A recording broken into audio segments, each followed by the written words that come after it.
Hey, what's up? It's Jason Dupree with OCR Talk. This is episode for covering Savage, Florida. I forgot my little stand that keeps the phone, holding while I'm driving. So I'll just go ahead and do this here.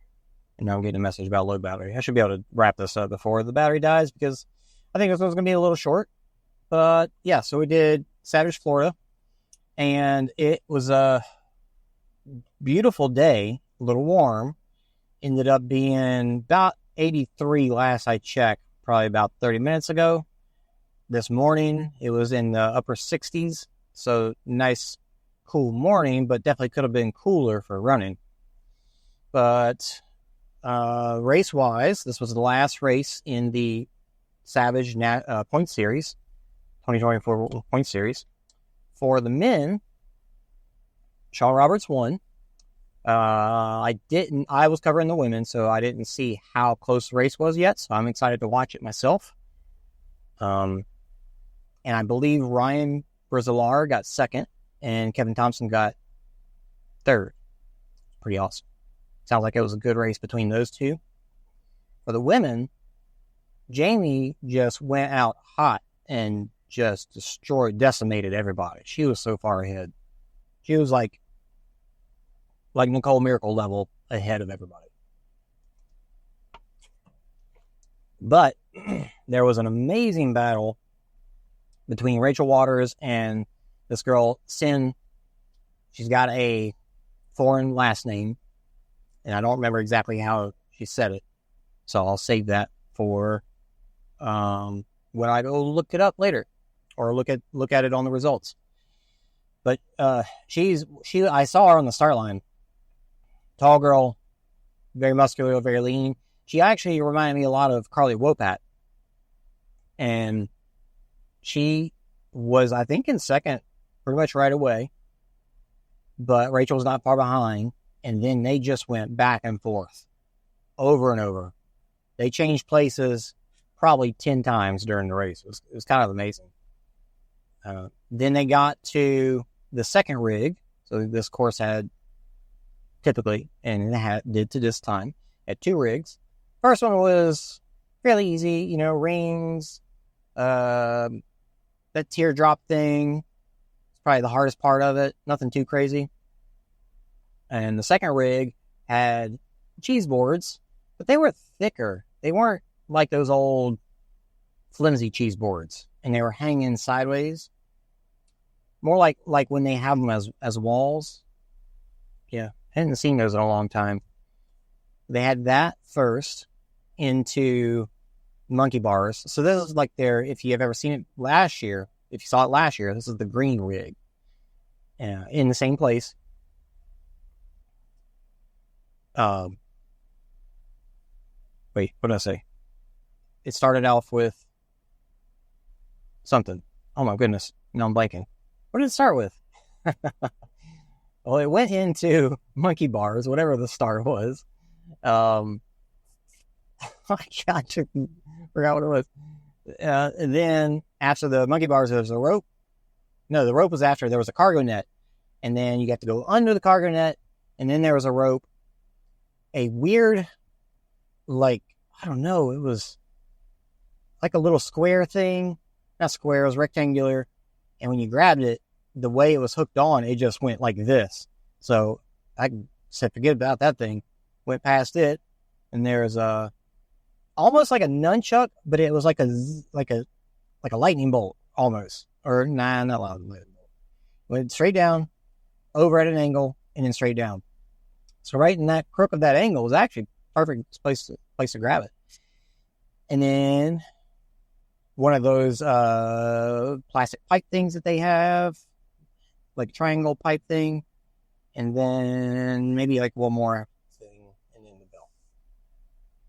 So decently challenging rig, and Sin got hung up there. Now, when they got into that obstacle, when Rachel and Sin got into it, they were on it at the same time. Courtney Washington came from behind and got into it, and she actually beat Sin off of the rig, and Rachel got it first try, and she took off.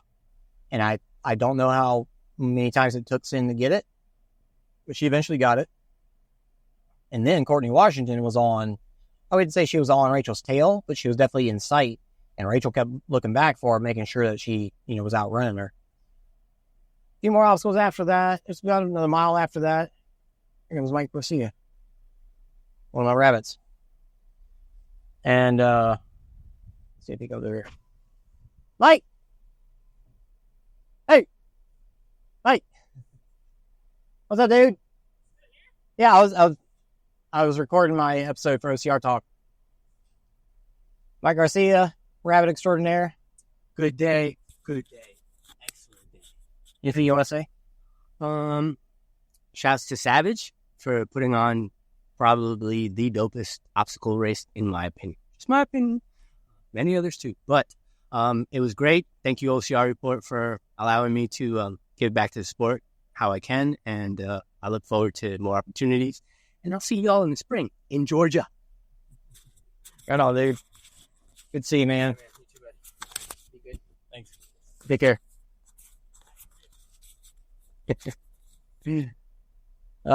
Good dude. He's been working really hard. He rabbited at the last series race as well. And, Savage always has Rachel and Jessica rabbit with us. And they always do their own videos too. But for us, they rabbit as well. And they usually ride in the carts. And he's basically taken Rachel's spot. Rachel's got so much other stuff going on. She's doing volunteer stuff. So he's taken her spot. And he's a lot more, because she's so focused on other stuff, he's a lot more into it and able to jump in and out the cart and just get all the shots, run with the athletes some. Really, really good job. Really pleased with it. And just great dude. Just really wanting to give back as he just said there. It's just awesome. Yeah, so after that, we had Rachel basically just trying to keep Courtney Washington off of her heels, and she pulled out second place, and Courtney Washington got third. And then it was a little bit later, but Sin finally came through and got fourth. So really, really exciting race. I'm drinking all this water because it is hot, like I said, and I did go run the course after. I knew it was going to be tough.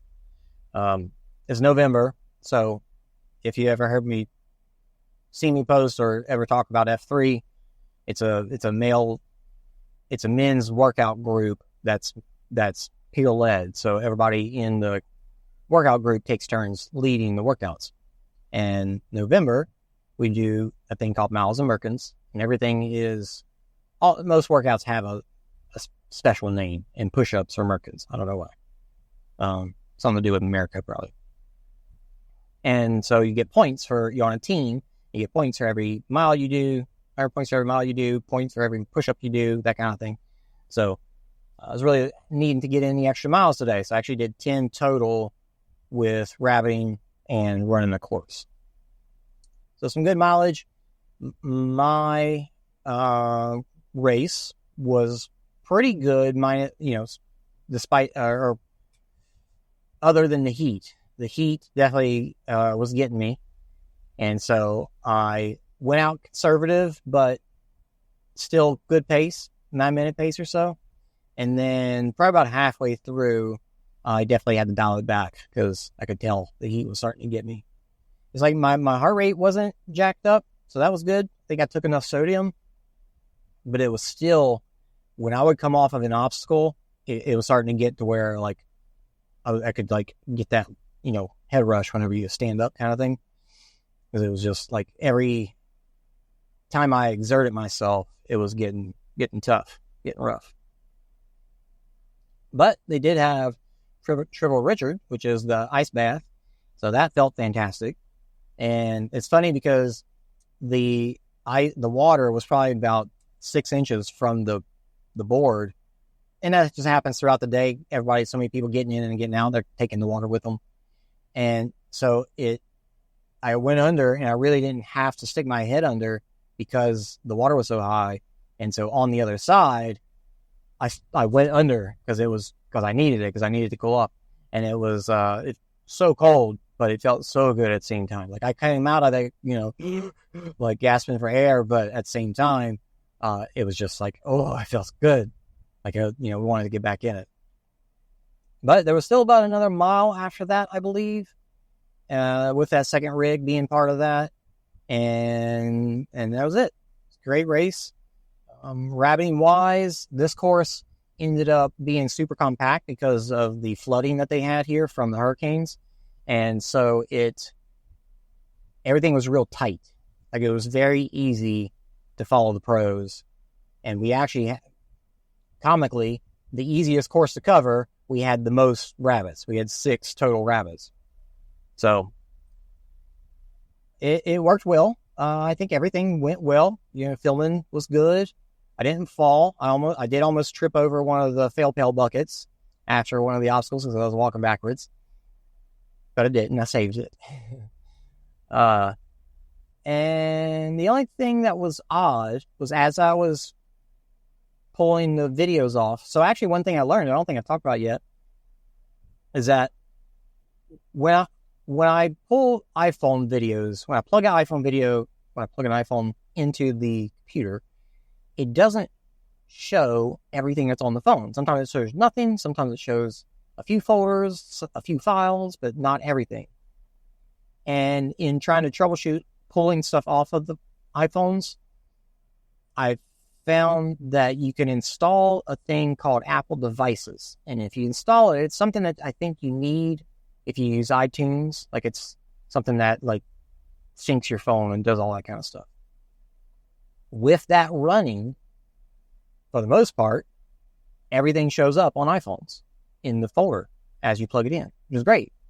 So I haven't had to, I thought I was going to have to pay for an app that could pull stuff off of iPhone, and I don't have to, at least I don't think I have to because of that.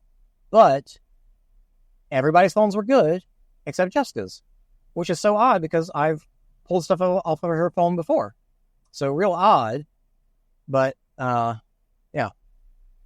Here's another guy who wants to talk. No, he's leaving. There goes Mike. Yeah.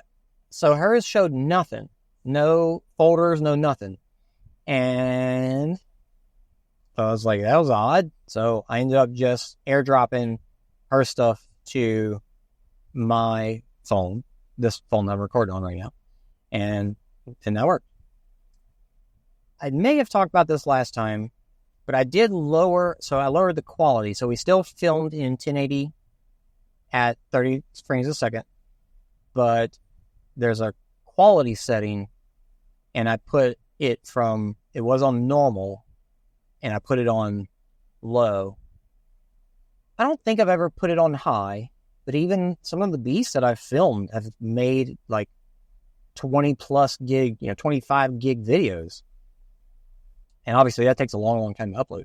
So putting it on low shrinks it down so dramatically.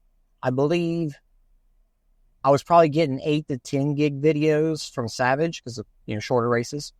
And today I think my video was maybe 3 gigs. So it saves a ton of time from transferring videos, uploading videos, all that stuff, just really big time saver.